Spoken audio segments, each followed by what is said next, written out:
GMNA uses artificial intelligence for generated speech, visuals, and production. AI-generated content may contain errors. Please verify important information before making decisions or taking action.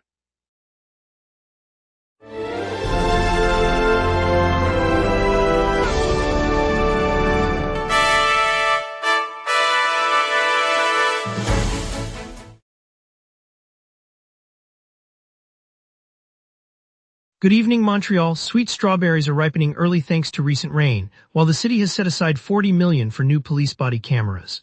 Traffic is heavy with several road closures, and the ICDQ Holi and Indian Food Festival kicks off tonight. Emma, what do you make of that? The ICDQ Holi and Indian Food Festival opens Saturday at Park Jean Drapeau, featuring live Bhangra music, traditional color throws, and over 30 food stalls. The festival runs through Sunday evening, offering cooking workshops on regional dishes such as paneer tikka and samosa, plus a family-friendly Rangoli art corner. Admission is free for children under 12, while adults pay a modest fee that includes unlimited access to color zones and a complimentary beverage voucher. Lots to get to, let's begin, and I look forward to sharing this vibrant celebration with you tonight on the local sunset. Good evening, Montreal. Rainfall across the western island suburbs has turned this season's strawberries into a sweeter, more abundant harvest. Farmers say the steady showers have boosted the fruit's natural sugar levels, delivering a richer flavor that shoppers are already noticing at market stalls. Because the crops are yielding more per acre, growers expect to pass the savings on, with price tags projected to dip as the season progresses. The wet spell also helps fill the soil, reducing the need for supplemental irrigation and keeping production costs down.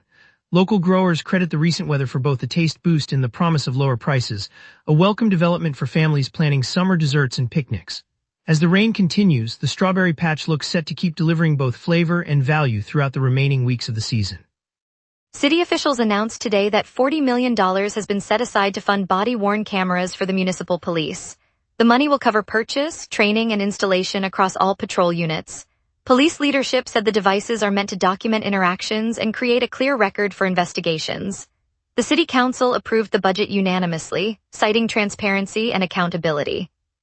Rollout is slated to begin this fall, starting with high-traffic districts before expanding island-wide. The funds come from the general municipal budget and will not affect other city services. Mayor Soria Martinez Ferrada called the move a step toward rebuilding public trust. Police Chief Pierre Martin said the cameras will be activated for every on-duty encounter. The Public Safety Department will establish usage policies and data retention guidelines as the program proceeds. Farmers in the Montérégie region voiced opposition today to a proposed 100-megawatt wind power project slated for nearby farmland. The municipality that introduced the plan says the turbines will add clean energy to Quebec's expanding renewable portfolio, but growers argue the structures could impair soil quality, limit crop access, and diminish the value of their land. Local agricultural groups have organized a petition and plan to attend the upcoming municipal council meeting to demand a reassessment of site placement. Officials noted that the province is targeting increased wind capacity across the province, including rural zones, to meet climate goals. Yet the farmers' protest underscores tension between energy development and preserving productive farmland, a debate that could shape future project approvals in the region. The municipality estimates the farm could supply electricity for roughly 4,000 households, while critics point to the visual intrusion on the traditionally open fields. Yesterday, volunteers gathered at Arapara du Plateau on the Plateau Mont-Royal to package relief supplies for Venezuela after two devastating earthquakes struck the country on Wednesday. Community members from the local Venezuelan diaspora coordinated donations of food, clothing, and medical items, loading boxes onto trucks for shipment abroad. Restaurant staff turned the dining area into a distribution hub, while volunteers sorted and labeled each parcel to ensure the aid reaches the hardest-hit regions. Organizers said the effort aims to support families displaced by the back-to-back quakes and to complement international relief operations. The collection, funded by private contributions and in-kind gifts, represents a rapid grassroots response from Montreal's multicultural neighborhoods. Officials from the consular office in Caracas confirmed receipt of the first shipment and expressed gratitude for the timely assistance. Yesterday evening, the Quebec Auto Insurance Board joined forces with the Provincial Motorcycle Association to launch a province-wide campaign urging riders to wear portable airbag vests. The initiative follows a steady rise in motorcycle-related fatalities, which have accounted for a disproportionate share of traffic deaths across the province. Officials say the lightweight inflatable vests can deploy within milliseconds of a crash, cushioning the torso and reducing the risk of severe injuries. The board will subsidize the cost of approved models for members of the association, while safety workshops will roll out at riding schools and community centers throughout the region. Advocates hope the combined push will convince more riders to adopt the technology, aiming to lower the grim toll of motorcycle accidents that has plagued Quebec roads for years overall. Later, we'll hear about the CAQ's new candidates in Richmond and SHAI Arbrook ridings, plus a quick weather look. Stay tuned, we will be right back. If you run a venue, a comedy night, a concert, a fundraiser, you already know the hardest part isn't the show. It's selling the seats. Theaterfiller changes that. In minutes, you're set up with your own ticketing page, QR code delivery, and a door scanner. No technical headaches, no middleman taking a cut of your night. Your event, your tickets, your revenue. Go to theaterfiller.com and fill every seat. Welcome back. I'm glad you stayed with us. And now Emma Leclerc will bring you the local stories shaping our city tonight. Today, the Coalition Avenir Quebec unveiled its candidates for 2 key ridings as it finalizes its slate for the upcoming provincial election. Guillaume Rousseau was named the party's pick for Richmond, while Fadela Hamu will run in SHAI Arbrook. Both candidates emphasized listening to everyday concerns, from transit reliability to local business support, promising to bring community voices to the National Assembly. Rousseau, a longtime volunteer in the Richmond area, highlighted plans to improve road safety and expand youth programs. Hamu, who has worked with neighborhood associations in SHAI Arbrook, spoke of affordable housing and sustainable development. Party officials said the announcements mark a step toward a broader outreach effort, aiming to connect with voters across the province. Residents will see the names on upcoming ballots as the campaign season gains momentum.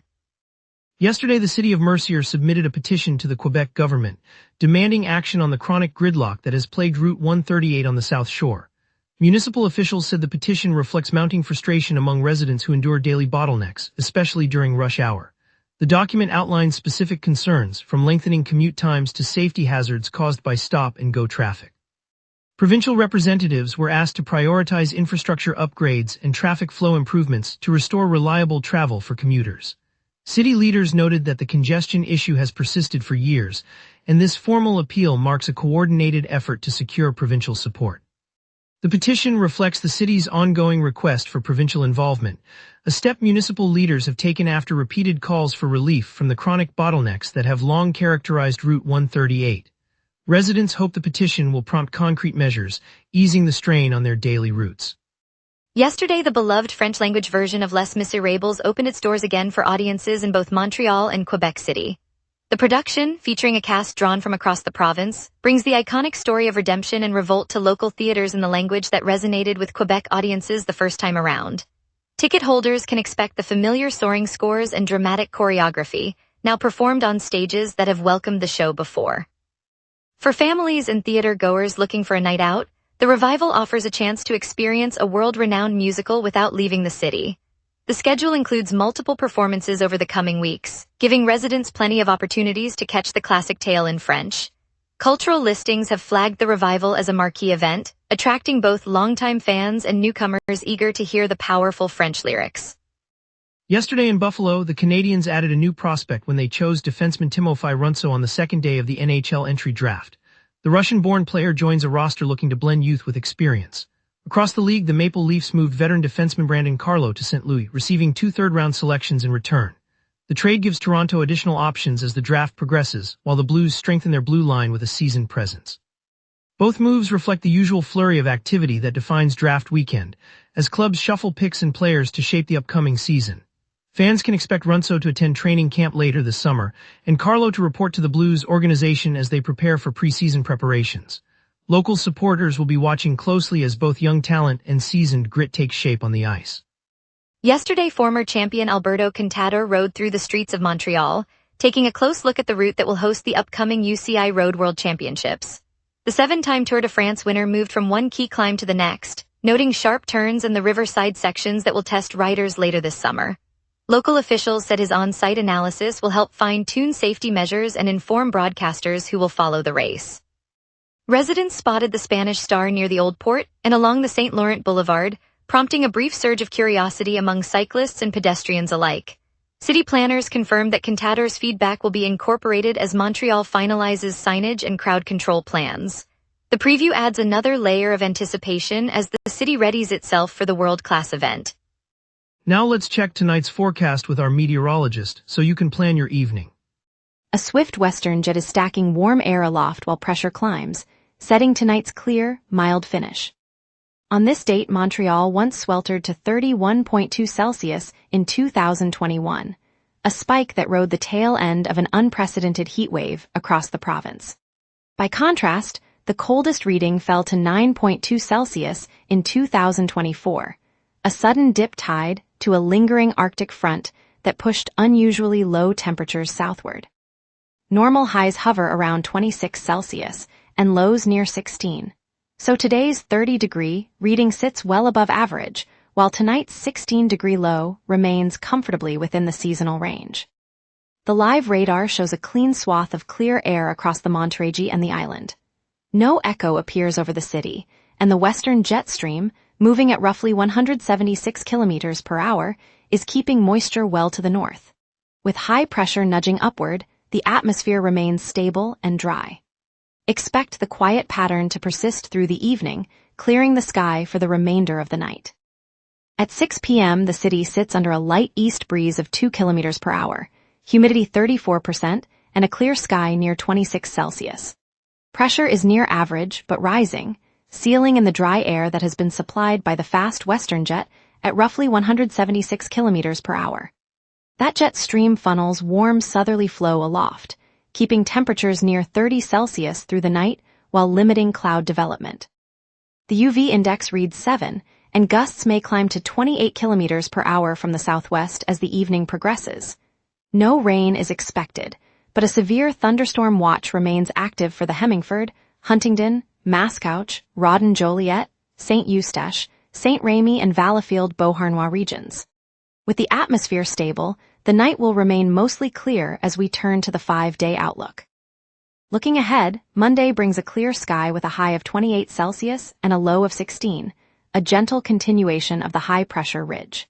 Tuesday shifts eastward as a moist frontal wave arrives, pushing the high to 30 Celsius while clouds thicken and the chance of rain climbs to 50%, though temperatures still hold at 18 for the low. Wednesday stays warm, reaching 32 Celsius, but the rain probability eases to 25% as the front stalls.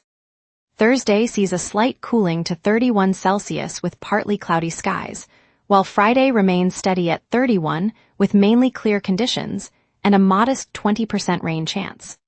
The week's temperature swing stays within a 5-degree band, offering a relatively stable early summer pattern. And that's your weather. Remember, the local sunset is also available as a podcast. Listen anytime on Amazon Music or wherever you get your podcasts. Traffic's heavy with road closures, the Hall of Fame honors Gallagher and Price, and the airport's new terminal opens. Stay tuned, we will be right back. If you run a venue, a comedy night, a concert, a fundraiser, you already know the hardest part isn't the show. It's selling the seats. Theaterfiller changes that. In minutes, you're set up with your own ticketing page, QR code delivery, and a door scanner. No technical headaches, no middleman taking a cut of your night. Your event, your tickets, your revenue. Go to theaterfiller.com and fill every seat. A serious pileup on Descaries Highway is the biggest holdup this afternoon. The collision near the SHAIR Brook exit has shut 2 lanes, sending traffic crawling eastbound toward the Turcotte interchange. Motorists should expect delays of at least 15 minutes and consider alternate routes. If you're heading downtown, try Ville Marie between Rue Panet and the Turcotte interchange, though construction still forces a single lane. The Victoria Bridge remains under major work, adding about 10 minutes crossing to St. Lambert. Boulevard Cavendish is closed, diverting traffic onto Rue Mansfield and Exit 5. The Viger Tunnel between Rue Panet and Boulevard Robert Bourassa runs at reduced capacity, and Tunnel Ville Marie north-south flow remains limited. On transit, SDM buses on downtown routes are being diverted around the road closures for the UCI Road World Championships, so riders should expect longer travel times on those lines. Overall, expect moderate to heavy congestion across the island and plan extra time for any trip this afternoon. ICDQ Holy and Indian Food Festival 2026 lights up 333 Rue de la Commune today, offering color throws, Indian street food, music and dance workshops, A vivid splash of color and flavor that turns the old port into a summer playground. Soccer IQ faces Royalmount in an exhibition tournament at Royalmount, giving local fans a chance to see rising talent battle on a lively pitch. Dominique Fils-Aimé takes the stage at Théâtre Maisonneuve, delivering soulful Quebec-born songwriting that feels like a personal soundtrack for the city. Rome sur les Traces de César invites you into an immersive virtual reality journey at the Palais des Congrès, letting you wander ancient streets without leaving downtown. Looking ahead, Canada Day fireworks will ignite Parc Jean-Drapeau tomorrow, and the Montreal International Jazz Festival launches early next week, promising world-class performances across the city. And now here's Jason with sports. Your sports roundup highlighting Montreal's hockey milestones and community honors. Montreal Canadiens forward Brendan Gallagher was officially recognized as an honorary citizen of the city during a ceremony at City Hall Thursday afternoon. The honor reflects his on-ice contributions and active involvement in local charitable initiatives, underscoring his standing as a community role model. Two legends from the Montreal Canadiens entered the Hockey Hall of Fame this week. Veteran goaltender Carey Price earned induction in the player category, while longtime forward Patrice Bergeron also secured a spot among the 2026 class, highlighting the franchise's enduring legacy. The City of Montreal honored Canadiens forward Brendan Gallagher with an honorary citizenship ceremony at City Hall Thursday afternoon. Officials highlighted his contributions on and off the ice, presenting the symbolic title in front of city dignitaries. CBC Sports NHL reported the event. Two Canadiens legends earned enshrinement this week, as Carey Price and Patrice Bergeron were named to the 2026 Hockey Hall of Fame class. Their induction underscores Montreal's lasting impact on the sport, according to CBC Sports NHL. Montreal Metropolitan Airport in St. Laurent just unveiled its brand new passenger terminal. On June 15, 2026, the facility opened its doors, bringing Porter Airlines and Pascan Aviation together under one roof for domestic routes across Canada. The terminal boasts 9 boarding bridges and a departure lounge that can welcome 900 passengers, instantly expanding the region's air travel capacity. For the St. Laurent neighborhood, the expansion means new jobs, a surge of visitors, and easier connections for local families and businesses alike. Local cafes already see a buzz ready to serve new travelers. The terminal's modern design reflects Montreal's spirit. It's a reminder that the sky isn't the limit for Montreal's growth, but a pathway that keeps our city linked to the rest of the country. And now a heartwarming look at Montreal volunteers rallying to help quake-stricken Venezuela, showing our city's compassion in action. If you run a venue, a comedy night, a concert, a fundraiser, you already know the hardest part isn't the show. It's selling the seats. Theaterfiller changes that. In minutes, you're set up with your own ticketing page, QR code delivery, and a door scanner. No technical headaches, no middleman taking a cut of your night. Your event, your tickets, your revenue. Go to theaterfiller.com and fill every seat. Tonight, in the warm glow of Café St. Laurent on St. Laurent Boulevard, a small crowd of Canadiens fans gathered around a battered television, the scent of fresh espresso mingling with the faint hum of conversation. Among them were a retired goaltender who once guarded the net at the Forum, a teenage girl clutching a scarf embroidered with the iconic CH, and a father who had brought his son to his first live game just a year ago. When the announcer's voice cut through the chatter, the room fell still. The Canadiens had moved up 2 spots in the 2026 draft to select a towering Russian power forward, Gleb Pugachiev, at the 26th overall pick. The screen showed a brief clip of the 19-year-old skating with effortless strength, the puck glued to his stick as he thundered past defenders. A ripple of applause rose from the café, and the teenage girl's eyes lit up, her mind already picturing Gleb's first slapshot echoing through the Bell Center. In that moment, the community felt a shared lift, a reminder that every new draft pick carries the hopes of a city that lives and breathes hockey. Montreal will watch his journey with the same hope that fills every rink in our city. On a Saturday in the heart of the Plateau, the St. Laurent BLVD turns into a lively dance floor as the International Association of Gay Square Dance Clubs rolls into town. For the first time in its 43-year history, the convention finds a home in Montreal, and the energy is palpable. Members of clubs from across North America gather at the Maison des Arts, their colorful shirts and polished shoes glinting under the vaulted lights. I watched a pair of veteran dancers, one with a red bandana, the other with a pocket watch, lead a line of newcomers through the classic promenade, their smiles widening with each step. The room fills with laughter when a shy teenager, eyes wide, finally catches the rhythm and spins confidently with a partner, the crowd cheering as if he's just won a prize. What could be more uplifting than seeing a shy teenager find his rhythm? It's a simple moment, but it captures why this weekend matters. A community that dances together finds belonging and celebrates its Montreal story. And as the music fades, the feeling lingers, a reminder that joy can be found in a shared step. Thanks, Montreal, for joining us on the local sunset. Today's look at the new police body camera funding reminded us how technology can build trust, and the Strawberry Harvest sweet surprise was a bright spot. We'll be back tomorrow with more stories that matter to you. See you then, Mark Beaumont.